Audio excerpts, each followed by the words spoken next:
আসসালামু আলাইকুম। সবাই কেমন আছেন? আলহামদুলিল্লাহ, আমি আল্লাহর রহমতে ভালোই আছি। অনেকদিন পরে পেয়ারা জমিতে আসলাম। দেখেন কত সুন্দর ডুগা হয়েছে। এই ডুগা কাটিং চলছে।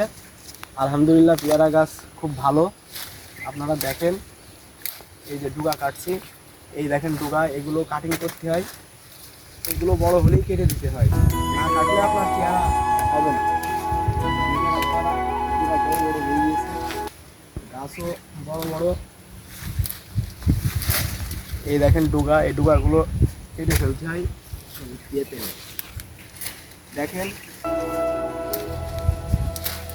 কত সুন্দর ডুগা কাটছি।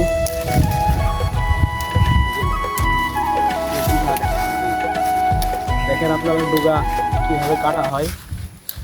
প্রত্যেকটা মাথা কেটে দিতে হবে। দেখেন আপনারা এই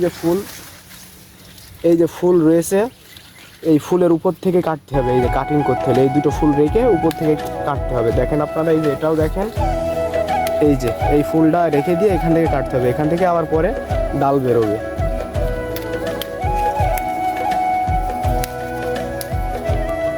এইভাবেই ডুগা কাটিং করতে হবে। পেয়ারা ফুল আসছে নতুন করে, ইনশাল্লাহ শীতের ভিতরে খাওয়ার মতো হবে এই ফুলগুলো।